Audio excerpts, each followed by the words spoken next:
Hi, it's time now to start talking about how to deliver a speech, meaning how you use your voice, your body to get that message across to your audience. Speaking isn't just a matter of making notes and preparing that, but there are techniques and tricks to how you convey yourself up here that helps get that message across. So we're going to talk about some of those right now. In this video, I'm going to be talking about what's called physical delivery, how you use your body. In a future video, I'll be talking about vocal delivery, how to use your voice. And I'm going to do a video on presentation aids, on stuff that you might use or handle, including PowerPoint, but some other stuff too. But let's get started with physical delivery and how you use your voice. There are several elements we're going to look at, and I want to put them up on a whiteboard for you.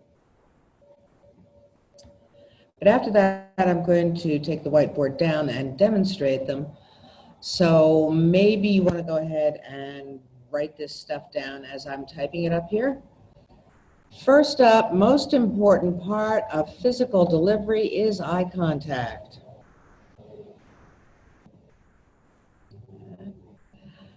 I'll get into why that's important, but that's first. After that, the order doesn't matter much. It's all important, but I'm going to work from top down pretty much.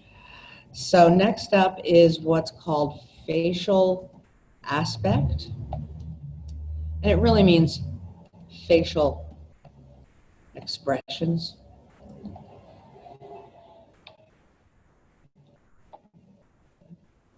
After that, I'm going to talk about the part everybody's curious about, gestures. And after gestures, we're going to talk a little bit about movement, how you move around up here. When we finish movement, I'm going to talk about posture, and I'm going to wrap it up with some comments about appearance. So that's what we're covering today.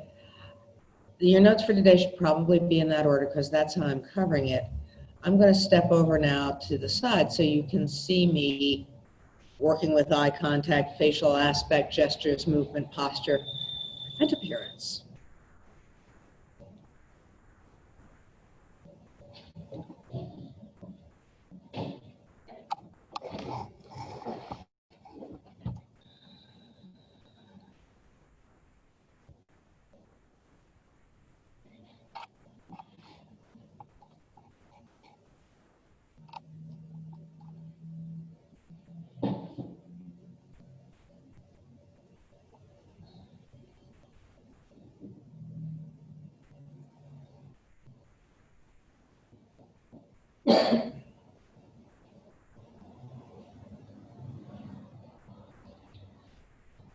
So let's start by talking about eye contact.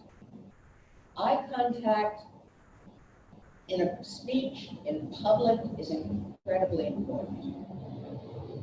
This gets a little weird when we start talking about recording speeches like this, because what you do in a real space with a live audience is different than what you do up here. In a recorded space like this one, you're going to look generally at the camera. With a live audience, you're going to want to look at the audience. You're going to want to look at them in their eyeballs. This makes people very uncomfortable. But you're actually going to look at people. You'll look straight at them. You need to move your head. You can stop and say something to this side of the room, but keep your head moving. So you're talking over to this side of the room. You can talk to the middle of the room. But don't focus in a live presentation on one person. If you focus on one person, everybody else feels shut out of the equation, and that person starts feeling really uncomfortable. So keep your eyes moving. But the hard part is actually looking at people. If you, in your home situation, wherever you're living, if you have a chance to do these speeches in front of people, you have family members who are hanging out or a roommate, do that so you can practice your eye contact. I can't require it. Not everybody has access to people right now, but it will help you get the feel for what that eye contact is. It really does make a difference. It is the most important part of the physicality of making a speech in public. Next up is facial aspect. Your face needs to move. And particularly because you are a distance from your audience, even if you're a distance from the camera, you probably want to exaggerate those facial expressions a little bit. Make them a little bit bigger, work with them a little bit. But in any case, please make sure your face is moving. That your nose is crinkling, that you're smiling sometimes, that your eyebrows are going up and down, that things are happening with your face. If you don't,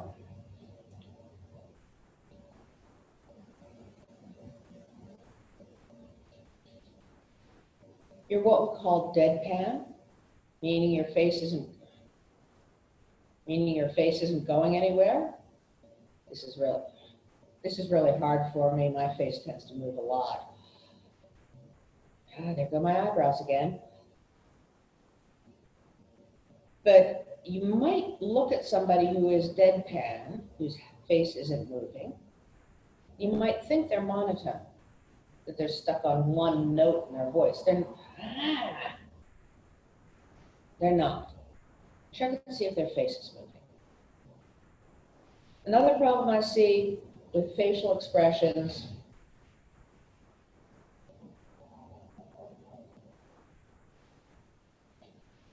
are people who smile all the time. Hi. Hi. Today I'd like to talk to you about breast cancer. If you do that, if you smile all the time, stop it. Check with your rehearsal audience. Ask them, am I smiling all the time? I think what happens for people who smile all the time is they put their tension about speaking in their face. And these muscles right here go, meh, and they're stuck with this smile on their face. Shake it out, lose it. You can smile sometimes, it's not a problem. Just don't smile all the time. Now, I can't possibly grade you on the accuracy of every facial expression you do. There are thousands of them. But in general, please make sure that your facial expressions match the tone of your speech. So if you're talking about something sad, your face looks sad. And if you're talking about something fun, your face is doing something fun.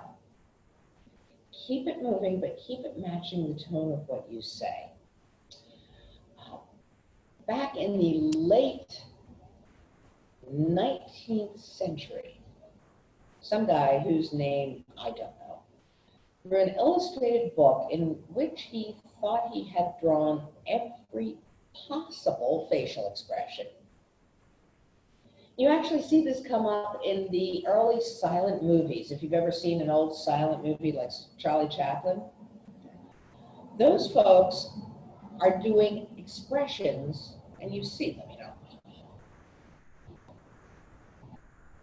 like that, big expressions. They're right out of the book. And they're exaggerating for a reason. We have two ways to convey emotion in a speech or in interpersonal communication when you're one-on-one with people. One of those is your face that conveys the emotion of what you're saying. The other is your tone of voice. On silent movies, they didn't have tone of voice. So they gave you these big facial expressions to signal what the actors were feeling. And that kind of outsized facial expression really carried on in film up until 1960 or so when we get to Marlon Brando. even though they had talking movies, they were still doing the big expressions. Part of that comes from theater too, where you're far away from the audience. And a lot of these people were theatrically trained. But then we started getting smaller facial expressions in movies. Way back when I was in school, they told us there were 6 universal facial expressions. My textbook had a plate, had 6 plates of a woman, a blonde woman, their hair parted in the middle, looking like a hippie, doing these 6 facial expressions that were supposed to be universal. And she looked like this. She was going, and I remember sitting where you're sitting now and thinking to myself, if I went to the Australian outback and came up upon some Aboriginal folks in there, and I looked at them and I went, they'd think I was nuts. They'd lock me up. Those plates sort of changed and evolved over time, but you could still find them on the web. Now in the 21st century, when we talk about facial expressions, we are talking about a lot of them. But something interesting about facial expressions is they may be one of very few universal languages. I know a lot of you are probably bilingual. Some of you are what I would call bicultural. You can move in 2 cultures fairly well. And you know when you go into the other culture, things change. Like how close you get to people or how far away, how much you gesture or how much you don't gesture. And you adjust accordingly. But I'm guessing it's also true that when you go into that other culture, your facial expressions don't really change. Turns out facial expressions are pretty universal. If I go to a country where I don't speak the language, I can still pretty well negotiate a sale with just facial expressions.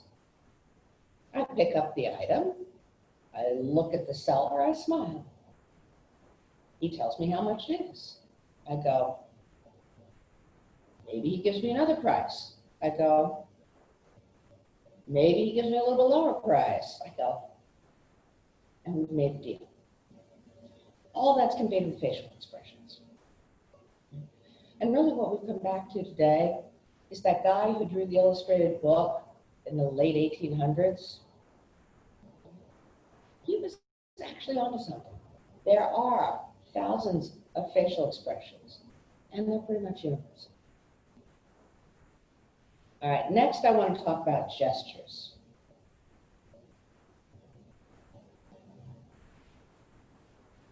And I need to get this thing out of the way.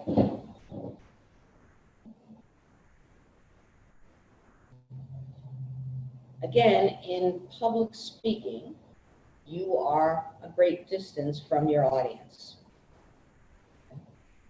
Up here, it can be a little more intimate. But basically, in a public speaking world, you gesture not just bigger, but differently than you would when you just met somebody. The gestures are fundamentally different in how you do them. Can you see what the difference is? I'm doing it now.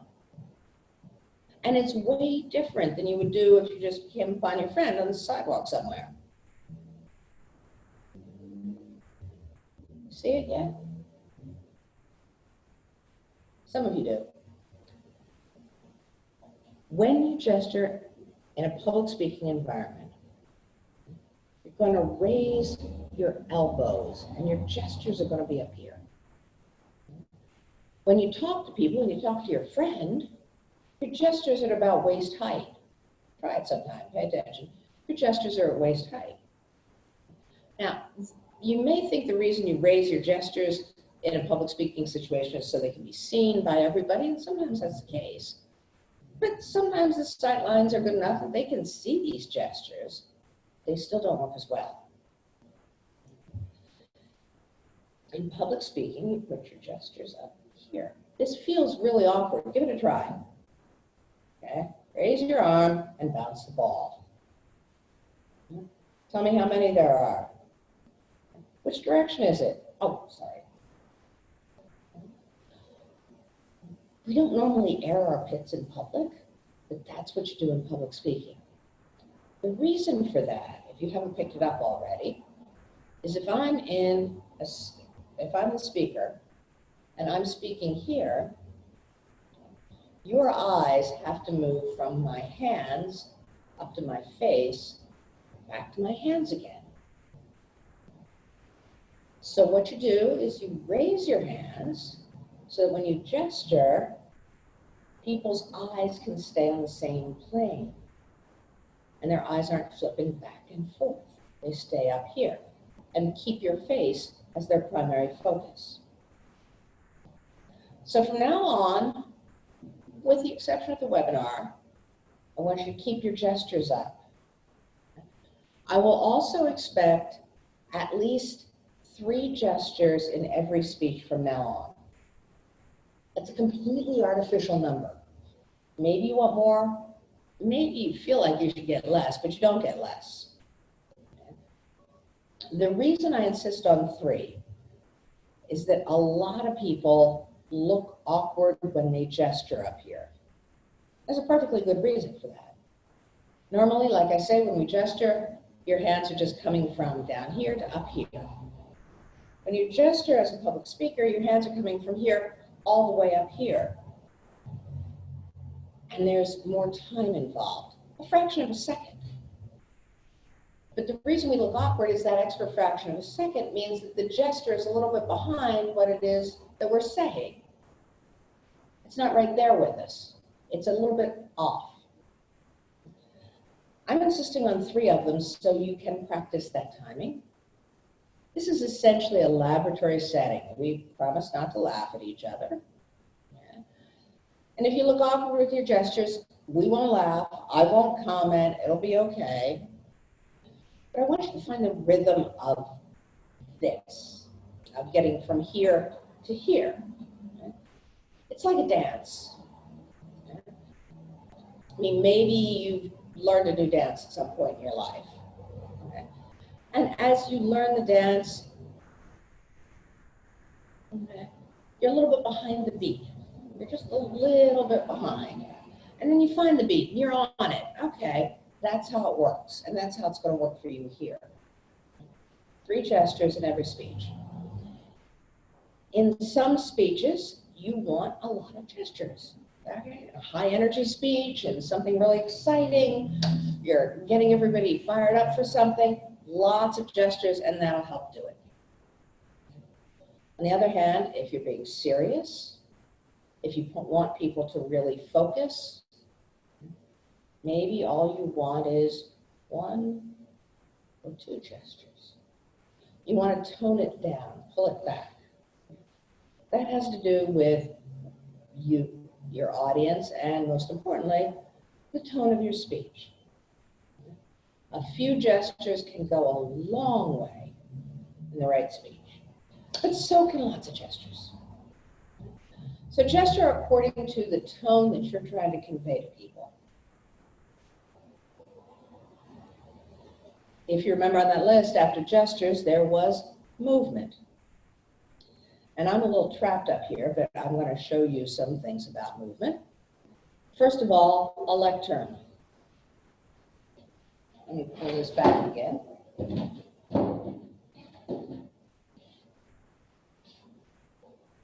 I don't really have much space back here.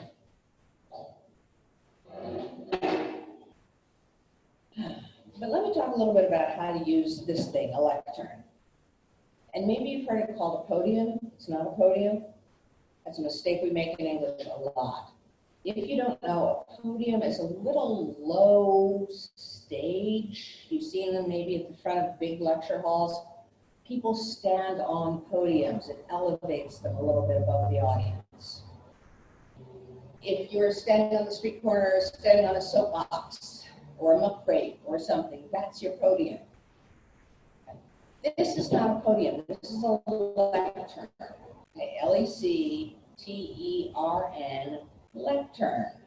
Somebody tells you to go get up on the podium, they mean go up front on that little elevated area, not climb on this thing. The lectern has two purposes. One, it's where you put your notes. But it also has another purpose. It defines the relationship between you and your audience. It forms a sort of horizontal line across the room, and it says very clearly, I am the speaker, and you are the audience. I'm the authority figure, I'm the knowledgeable one, I know what's going on, and you're here to get that information. I'm in charge, you're not. If you want to use it properly, first of all, I stand about a hand's length away from the thing. Whatever you do, don't lean on the lectern. It's for your notes, not for your body. You do this, you start looking weak. Stand up back here, leave your notes here. Put my hands on the lip of the top here, and that helps me when I go to gesture because my hands are already partly there. Keep your weight evenly on both feet. We can tell. Go like this, you know we're on one foot. Go like this, and it shows. Keep your weight on both feet.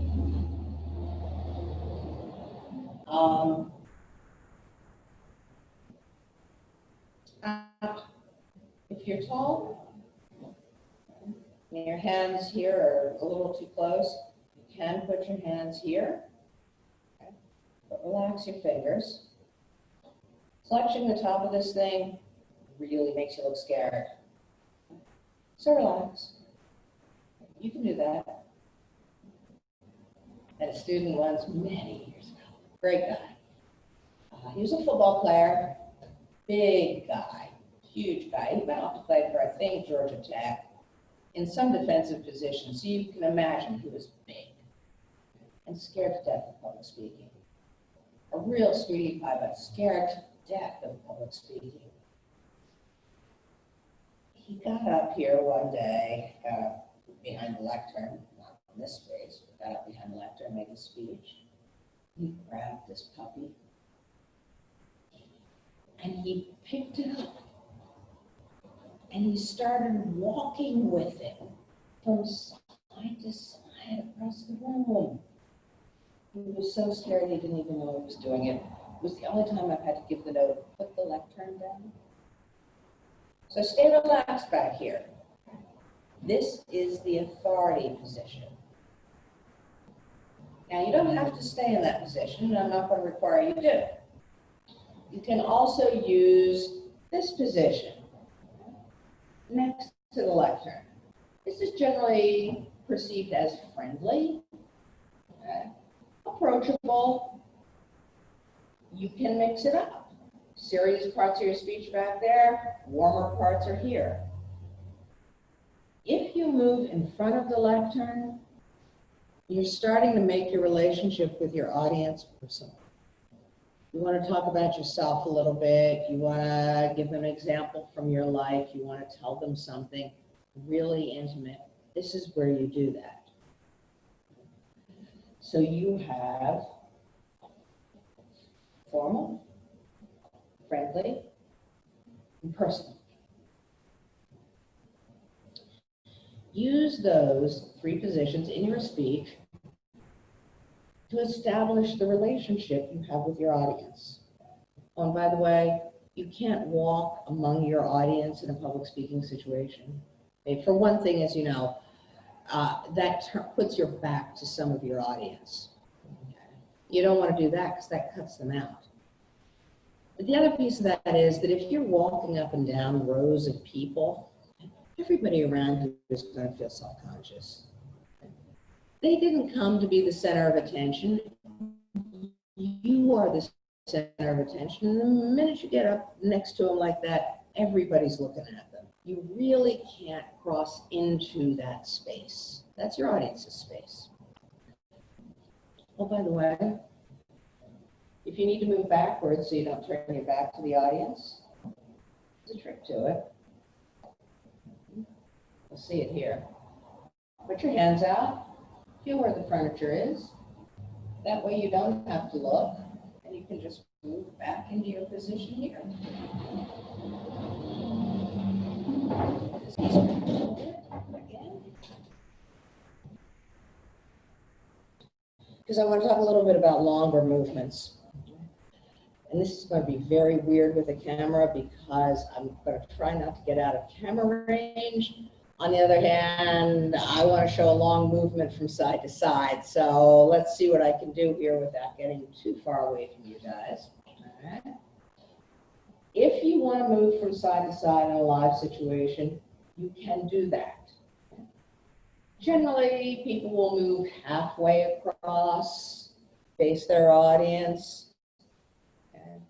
Next time, they'll move a little bit further away and come over here. Again, space in public speaking is probably a lot wider than the camera I've got, but you get the idea. You move in, and you want to move over here, you move over here. Now, there's a trick to this. As you move in a real space with real people, you want to angle your body so that it is what we call open. By open, I mean the angle that you're at catches the most people in your line of sight. So there's nobody off here that you're not looking at, and nobody off here.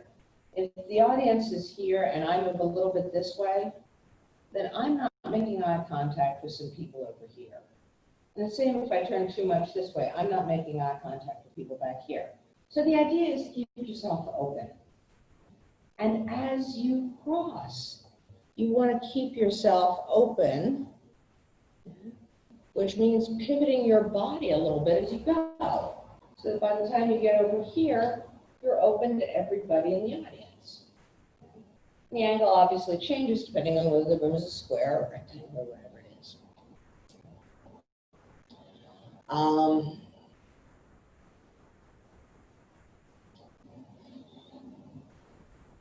One more position you have,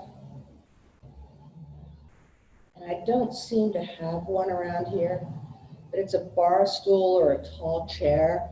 Comedians use these a lot.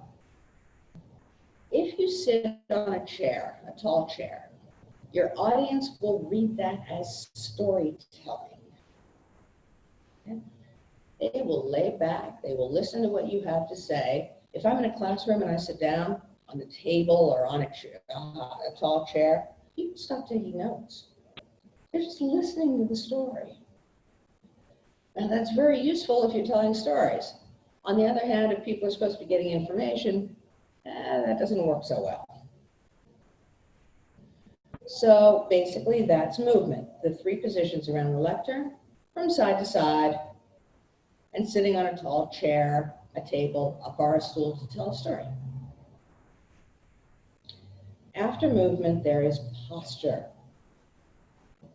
I'm not going to try to teach you good posture. I am sure that some aunt, uncle, grandmother, grandfather, someone in your life has told you to stand up straight. What I do want to prove to you is that it matters. Because mostly we think it doesn't. Most of you are at an age where people don't always take you seriously. You know what I'm saying. Sometimes you get treated like an adult, but sometimes you're still a kid. One way to deal with that is posture. If you're younger and you come in like this, I don't know exactly what guys do, but they kind of sink in on themselves like this. For whatever reason, people don't take you seriously. By the way, that part of posture matters less when you get older. If you're a little bit older, you probably are starting to experience this. When you walk into a room and you've got a few years on you, people start assuming you know what you're talking about. They start taking you seriously right from the top. But until that happens, posture is going to help convey that message that you are an adult in the room and you expect to be treated that way. I know.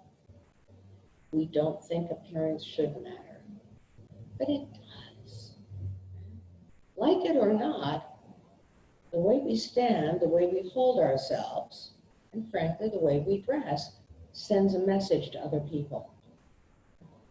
And we know that because everybody here chooses their clothes quite often to send a message. You're into this thing, you are a casual student, you are a stylish student, you are dressed up, whatever it is, you're sending a message with your clothes. You're sending a message with your posture too. And lastly, speaking of clothes, appearance. People usually ask me, what do I wear to a speech? And I've said in this room, in this classroom, I think I've told you guys, I don't care what you wear for your videos in here. I don't care what you wear for the speeches you do in this class, because I know you're coming from work, or going to work, or whatever. Just no pajamas, please. But in the real world, the best guideline I can give you as far as what to wear is dress a little bit better than your audience. I'm going to do this in men's clothes. I think women can generally translate. But if your audience is wearing jeans and a t-shirt, put on a dress shirt. If your audience is wearing dress shirt and jeans, then put on a decent pair of slacks. If they're wearing slacks and a dress shirt, then okay, you got to throw on a tie or a jacket. A little bit better than your audience. I know there are speech professors out there who will tell you a suit is appropriate for every occasion. I disagree with them.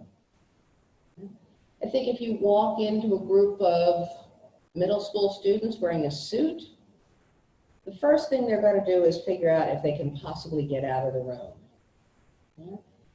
On the other hand, if you walk into a group of middle school students, okay, and you're wearing a pair of jeans and a good-looking jersey, maybe even some gold chains, before you ever speak, they're willing to give you the benefit of the doubt because you're dressed a little better than them. And you really don't want to turn people off before you ever begin. It's also a mark of respect. It signals to the audience, okay, I thought about this. I didn't just come in off the street to make a speech to you. I chose my wardrobe. Maybe I actually chose what I was going to say too. Of course, then the question is, how do you know what your audience is wearing? And there is one good way to find out. In any speech situation, in a lot of speech situations when you get started, let me say this up front, you're going into a group you already know. You're going into a school club or a church group or a local group, and you know what, you've been there before, you know this. If you're going into a group where you've never been there before, there's still hope for you. In that circumstance, there is always the person who invited you to speak. It's a really important person. Somebody came up to you and said, hey, my business group is talking about how it can help the college. I thought maybe you could come and speak to them about what the college needs. That person is key. Ask them, what do people wear to this? And then pick a little bit better. Don't ask, what should I wear? You do that and you make another choice, you don't wear what that person said, then they're going to be mad at you. But do ask what people are wearing. Other things about appearance, mostly do your best, to supplement your speech. If you're talking about the college somewhere and you want to wear a shirt that has the college logo on it, that's probably cool. On the other hand, if you want to wear a ball caps are a problem in a speech. Right? They do exactly what they're designed to do. There's a brim here, and it casts a shadow right across the bridge of your nose. And it really shadows your eyes. And you want your eyes to be seen. So if you're wearing a ball cap, turn it around so the brim's in the back. Think about those things. Think about those little things. You probably don't want to wear shiny, dangly earrings. Some of you know what I'm talking about. You've been in a class where the professor was up there with her shiny, dangly earrings, and your eyes were all hypnotized watching the earrings go back and forth. Don't wear them. Use your physicality to help your message get across to your audience. Use your physicality, your eye contact, your gestures, your facial expression, your movement, your posture, and your appearance to enhance the speech you're about to give. Next up, we'll talk about vocal delivery, how to use your voice.